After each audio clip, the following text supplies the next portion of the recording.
4 5 نکاتی agenda ہے کہ جس پر بہت مسلسل غور ہو رہا ہے، یورپ کے اندر ہو رہا تھا، اور ان کو سمجھنا ضروری ہے۔ یہ سٹرینڈز ہیں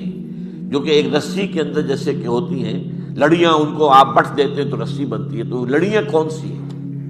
نمبر 1، یہ جو حیثیت حاصل ہو چکی ہے امریکہ کو سول سپریم پاور آن ارتھ کی، اس کو کیسے برقرار رکھا جائے۔ سارے تھنک ٹینکس ان کے جو ہے اس پر لگے ہوئے تھے،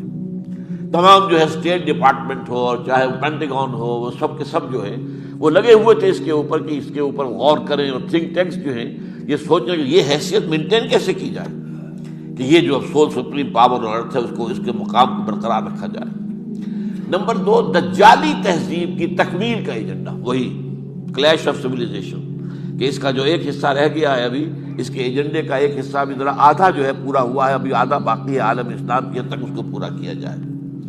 نمبر 3، زائنزم کا 5 نکاتی، زائنسٹ جیوز بھی ہیں، زائنسٹ کرسچنز بھی ہیں، ان دونوں کا متفق علیہ 5 نکاتی ایجنڈا ہے۔ آرمگیڈون میں گنوا رہا ہوں، کئی دفعہ بات ہو چکی ہے، آرمگیڈون بڑی عظیم جنگ ہو، کریشن آف دی گریٹر اسرائیل، عظیم تر اسرائیل کے جو اسرائیل کا جو ہے پیش نظر ہے، جو ان کا ہدف ہے۔ نمبر 3، مسجد اقصی اور قبۃ الصخرہ کو گرانا۔ نمبر 4، تھرڈ ٹیمپل وہ تعبیر کرنا، اور نمبر 5، وہاں لا کر تھرون آف ڈیوڈ، حضرت داؤد علیہ السلام کا تخت لا کے رکھ دینا۔ یہاں تو 4 ان میں متفق ہیں۔ آگے یہ کہ عیسائیوں کا خیال یہ ہے کہ عیسائی حضرت عیسیٰ علیہ السلام زمین پر نازل ہو کر اس تخت پر بیٹھ کر حکومت کریں گی پوری دنیا پر،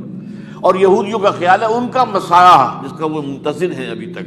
وہ آئے گا اور وہ تخت پر حکومت کرے گا، جس سے ہم کہتے ہیں کہ وہ دجال ہوگا، اور عیسائی بھی اسے دجال کہتے ہیں، جو اینٹی کرائسٹ ہوگا، جو آ کر دعویٰ کرے گا کہ میں مسیح ہوں، حالانکہ وہ مسیح نہیں ہوگا۔ اس سے اصلی مسیح حضرت مسیح عیسیٰ ابن مریم جو ہے علیہ الصلوۃ والسلام، وہی آ کر قتل کرے گا۔ تو یہ 5 نکاتی ایجنڈا جو ہے اس کو مکمل کرنا ہے،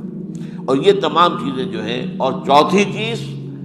عالم ارض کے تمام قدرتی وسائل پر قبضہ کرنا، خاص طور پر تیل، باقی اور بھی منرل جو ہے، ویلتھ جو ہے دنیا کی اس کو بھی، لیکن یہ کہ خاص طور پر ویلتھ۔ یہ 4 نکاتی ایجنڈا رہا ہے جو سارے تھنک ٹینکس کا موضوع رہا، غور و فکر، سوچ بچار، جس کا نتیجہ کیا نکلا؟ امریکہ نے ایک فیصلہ کیا، یہ بہت تاریخی بات ہے، اس کو نوٹ کیجیے۔ کیا فیصلہ کیا؟ اب ہم یہ نہیں دیکھیں گے کہ کوئی ہم پر حملہ آور ہو تو ہم جواب دیں، ہمیں ذرا بھی اندیشہ ہوا تو ہم پہلے سے حملہ کر دیں، پری ایمپشن۔ ہمیں کوئی فکر نہیں ہے، نہ عالمی رائے عامہ کی کوئی فکر ہے، اور نہ ہی ہمیں کوئی یونائٹڈ نیشن سے کوئی سروکار ہے، وہ مکتی رہے جو مکنا ہو اسے۔ اب ہمیں اپنے الائز کی بھی فکر نہیں ہے، ہم خود اتنے طاقتور ہیں، ہم یہ سارا معاملہ خود کر سکتے ہیں۔ اور جنگجوئی کا ایک نقشہ جو ہے، یہ جنگجو جو صدر تھا امریکہ کے صدور میں سے، یہ بش ثانی جو ہے، در حقیقت یہ جنگجو صدر کی حیثیت سے تاریخ کے اندر جائے گا۔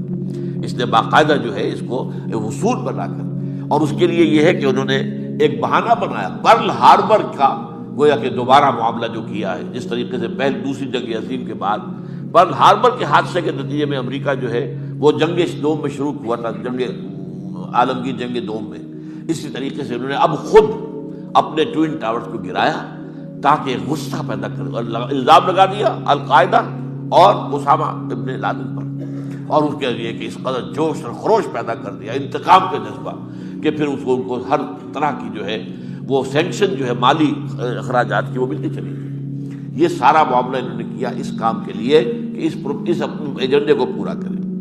اب نوٹ کرنے کی بات کیا ہے، اس کا سارے ایجنڈے کا سب سے پہلا ہدف کیا ہے؟ عالم اسلام، تو میں بیان کر چکا ہوں کیوں۔ نمبر 1، نزلہ برعضو ضعیف بھی ریزت، کمزور یہی ہے، عالم اسلامی کمزور ہے۔ نمبر 2، تیل کے عظیم ترین ذخائر اس کے قبضے میں، اس کے قدموں تلے۔ نمبر 3، دجالی تہذیب کا جو آدھا حصہ بھی رہتا ہے تیسرے پردے کا، اس کے راستے میں رکاوٹ یہی علاقہ ہے، یہی پر ہے ابھی وہ تہذیب جس میں عورت کا معاملہ عورت ہے، مرد ہے، عورت کا اور دائرہ کار ہے، مرد کا اور دائرہ کار ہے، عورت کے کچھ اور فرائض ہیں، مرد کے کچھ اور فرائض ہیں، عورت کے کچھ اور حقوق ہیں، مرد کے کچھ اور حقوق ہیں۔ وَلِلرِّجَالِ عَلَيْهِنَّ دَرَجَةٌ، مردوں کو عورتوں کے اوپر ایک فوقیت کا درجہ حاصل ہے، یہ قرآن کہتا ہے نا۔ یہ تو ساری نفی ہے۔ آج جو کہا جا رہا ہے کہ بالکل برابر ہر اعتبار سے، بالکل بکواس ہے، برابر نہیں ہے۔ اللہ تعالیٰ نے بنایا ہے، اللہ نے فرمایا ہے وَلِلرِّجَالِ عَلَيْهِنَّ دَرَجَةٌ الرِّجَالُ قَوَّامُونَ عَلَى النِّسَاءِ، یہ سارا قرآن مجید کا فلسفہ ہے، تو اس کو بھی مکمل کرنا ہے۔ اور نمبر 4 زائنزم کا جو پروجیکٹ ایجنڈا ہے، وہ تو ظاہر بات ہے مشرق وسطیٰ سے متعلق ہے، وہیں پر گرانا ہے نا مسجد اقصیٰ کو اور قبۃ الصخرہ کو، اور ظاہر بات ہے کہ وہیں پر جو ہے گریٹر اسرائیل بننا ہے۔ یہ سارے ممالک اسی میں آئیں گے نا، عراق بھی آئے گا جو ان کا نقشہ ہے، پورا شام، جو شام کے یہ حصے ہیں اب جو، ورنہ یہ پورا ایک ملک ایک شام تھا، لبنان ہو، شام اس وقت کا سیریا ہو، یا یہ کہ جارڈن ہو، یہ سب ایک ملک تھا۔ بلاد شام، عراق عرب، شام عرب، قدیم زمانے میں یہ دو تھے۔ تو یہ اس پورے کو پھر مصر کا حصہ لینا ہے، انہوں نے سینائی پیننسولا پورا لینا ہے، سوا اس میں تو کوہ سینا ہے جہاں حضرت موسیٰ علیہ السلام کو اللہ تعالیٰ سے جو ہم کلام ہونے کا شرف حاصل ہوا، جہاں انہیں وہ 10 کمانڈمنٹس دیے گئے، جو پتھر کی تختیوں پر لکھے ہوئے احکام عشرہ دیے گئے، وہ تو کہاں ہے؟ سینائی سینا کے اندر ہے۔ پھر یہ کہ جہاں پر آباد رہے ہم کئی 100 برس تک،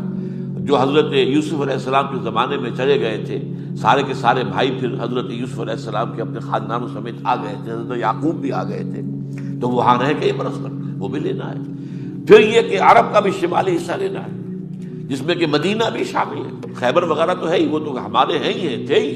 لیکن مدینہ کے اندر بھی 3 قبیلے تھے یہودیوں کے، وہاں سے ان کو نکالا گیا تھا، لہذا وہ بھی ہمیں لینا ہے۔ اسی طرح ترکی کے جنوب کا حصہ بھی ہمیں لینا ہے۔ تو یہ سارا ایجنڈا جو ہے اس کا تعلق تو مڈل ایسٹ سے ہے، تو مڈل ایسٹ کا ایک نیا نقشہ بنانا یہ پیش نظر ہے، وہ شائع بھی کر رہے ہیں اس کے سامنے، اس کی طرف اقدام کرنے کے لیے۔ تو یہ در حقیقت 4 وہ اسباب ہیں جن کی وجہ سے اصل میں اس نئے،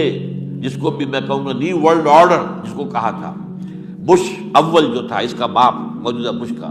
اس نے جیسے ہی عراق کا تہس نہس کیا تھا معاملہ، صدام پر حملہ کر کے اور اس کی فوج کا بھرکس نکالا، اس کے بعد اس نے کہا تھا اب نیو ورلڈ آرڈر کا وقت آ گیا ہے۔ یہ گویا کہ اس ایجنڈے کا آخری حصہ جو ہے اس کی تکمیل کا وقت آ گیا۔ اور یہ بش ثانی جو ہے اس کا بیٹا، وہ بھی ایونجلسٹ تھا، یہ بھی ایونجلسٹ ہے، وہ بلی گراہم کا مرید تھا، یہ اس کے بیٹے کا مرید ہے، اور یہ جو ہے یہ کہتا ہے وہ تو خدا نے حکم دیا ہے جنگ کرو، میں نے جنگ کی، مجھے خدا نے حکم دیا ہے کہ یہ بمباری کرو، میں نے بمباری کی ہے۔ یہ بڑا کٹر قسم کا عیسائی ہے، اور اس نے، یہ میں پچھلے جمعے میں آپ کو بتا چکا ہوں، 2005 عیسوی میں 40 ارب ڈالر اس نے دیے ہیں، جو کہ یہ عیسائیوں کی مذہبی تنظیمیں ہیں، وہ زیادہ جو نیو کونز والے کہلاتے ہیں، اور جن کا معاملہ جو ہے ایونجلسٹ کہلاتے ہیں، بورن اگین کرسچنز کہلاتے ہیں، یہ لوگ جو ہے 40 ارب ڈالر